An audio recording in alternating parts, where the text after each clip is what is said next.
What's up, everybody? Pittsburgh comic book expert here, doing a contest entry for Comic Book Steve's 200 subscriber contest. Congratulations on reaching 200. That's quite the feat. So first thing he had asked for was your favorite reprints. While I didn't dig up any second prints or anything, because I may have sold all of them, frankly, but I did pull up some reprints, and want to go ahead and show these off. So the rules of the contest were to show off your favorite reprints, second prints, third prints, etc., your favorite Spider-Man title, covers, books, and also if you have a sentimental comic, show it off. So let's start with the reprints. This is New Gods #1. This is the 1984 release. So New Gods, I think there was like 18 books, and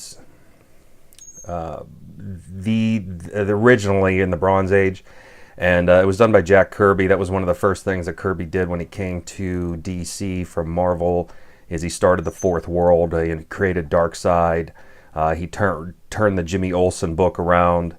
Jimmy Olsen 134, which I have a pretty beat up copy of it, but that was the first cameo of Darkseid, and then Forever People #1, and then he did the New Gods stuff as well as Mr. Miracle.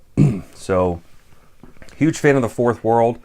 I don't want to mess with my Bronze Age copies because I don't have the full run, first of all these New Gods, but at least I do have these. I won these from Proxy Bid, and literally nobody bid on them, and these are in mint condition. I mean, they've never been read. Probably a 9.2. I mean, maybe near mint minus at best, some of them, but I think this one reprints the first 3 issues of New Gods. I haven't actually read through these in a while, because I don't think they really don't separate them in the book, if I remember correctly. I read these a long time ago when I was a kid, and then lost my copies, and then ended up buying them again. And little did I know that these were reprints, because I didn't have any of the Bronze Age books back then, and didn't become the PGH comic expert until recently, maybe a year or two ago. So doing some research on these are actually reprints of the original. So as you can see, New Gods #1, Darkseid cover. Got #2, Black Racer. #3. #4, we got Orion, I believe that's Caliban, if I remember correctly. Got Orion again. And the best one, this is actually the one that is the most valuable, is because this was unreleased Jack Kirby artwork and story. So I guess Jack Kirby kind of redid the story a little bit, or had an alternate.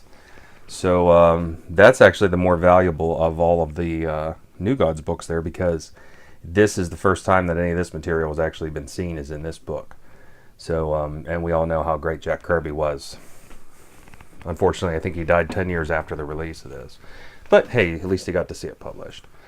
So those are my favorite reprints. New Gods 1 through 6. If you don't want to spend the money on the original Bronze Age books, although they are nice, you can always pick these up. They're not quite as expensive. Okay, that's part 1. So part 2, he said, show off your favorite Spider-Man books. I have a lot of favorite Spider-Man books. Whoa, almost knocked over my camera. I've got Ditko books. I've got first Venom, first McFarlane. Didn't really want to dig those up because they're put away. But the ones that I did have access to, I did have some great covers in here. And I would say these are definitely amongst my favorites. So let's start with Amazing Spider-Man Volume 2, number 19. Venom Through the Looking Glass. That's a great cover. That book's actually heating up. I don't know why. I mean, it is a pretty sweet cover, but then we've got Amazing Spider-Man number 646, the vampire variant. That's a cover swipe of Amazing Spider-Man, or Amazing Fantasy. Whoa, blaspheme! Amazing Fantasy 15. Then we've got. Nobody ever really captured Venom the way McFarlane did. So this is definitely one of my favorite McFarlane covers. Todd McFarlane's one of my favorite artists, period.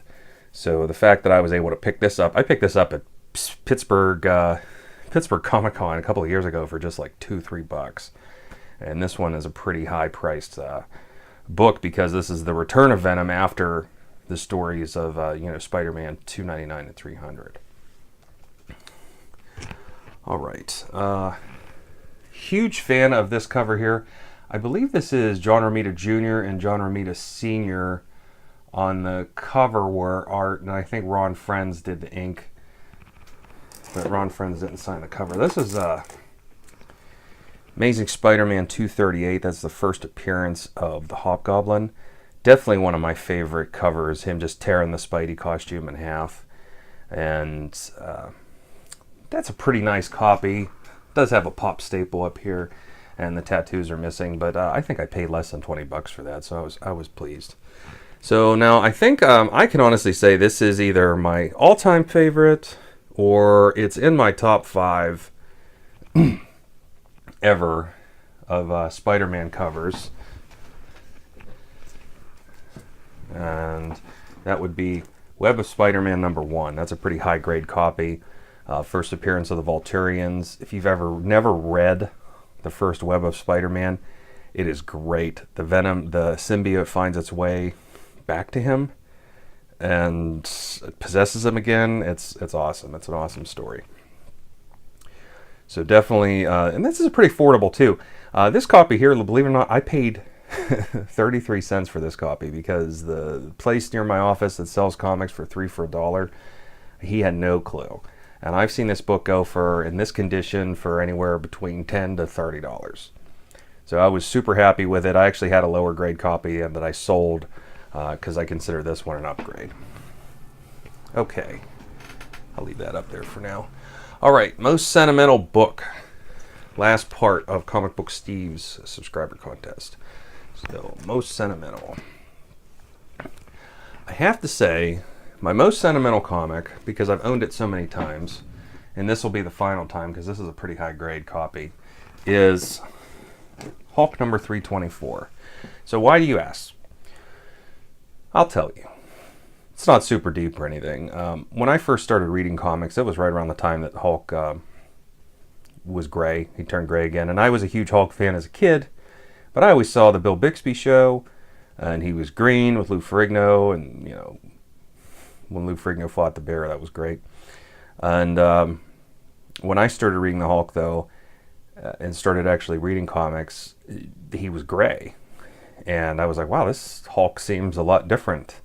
And I collected those trading cards, and then I had the gray and the green Hulk, and it was basically the gray Hulk was not quite as strong, but he was smarter, and he was a bit of a jerk.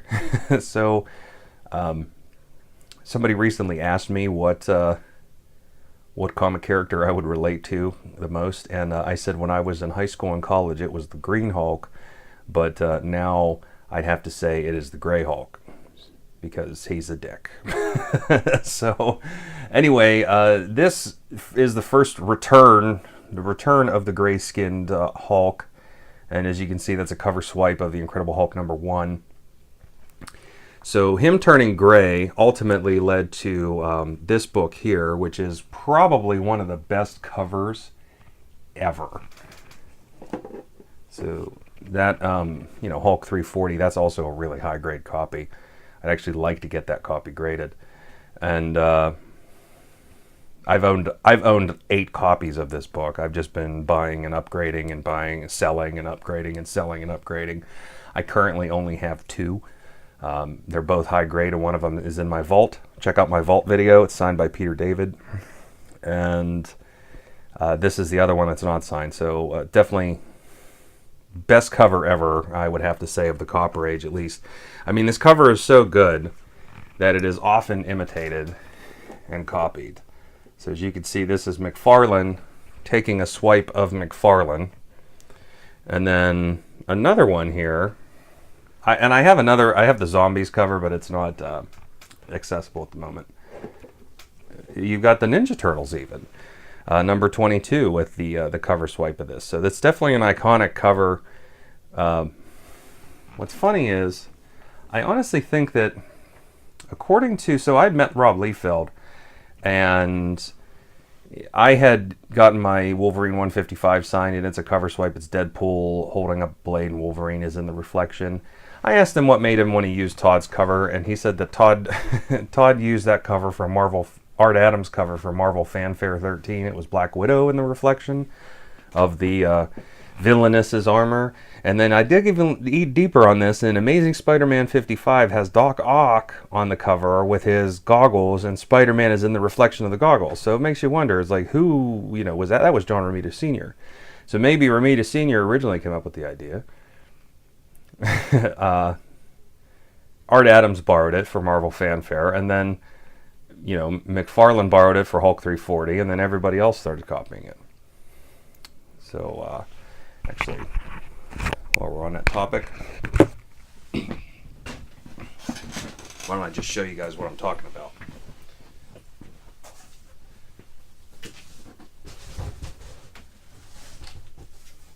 So we come to a screeching halt.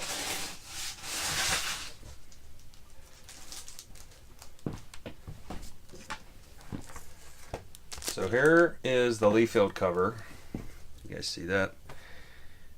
You know, that was the swipe of McFarlane. Liefeld swears that Todd took that from Art Adams.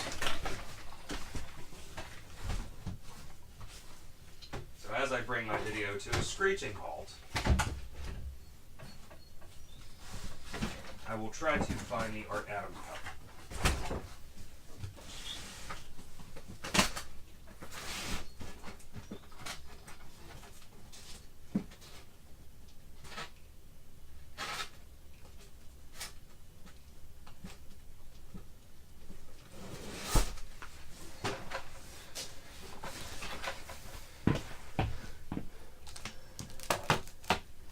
So there is the Art Adams cover, which is what Rob Liefeld told me was the inspiration for that cover originally, because you could see Black Widow here in the reflection. So ultimately, what I think it is, as I once again bring my video to a screeching halt, is I think that these books borrowed that cover from that one. So, I don't know, leave me comments if you want.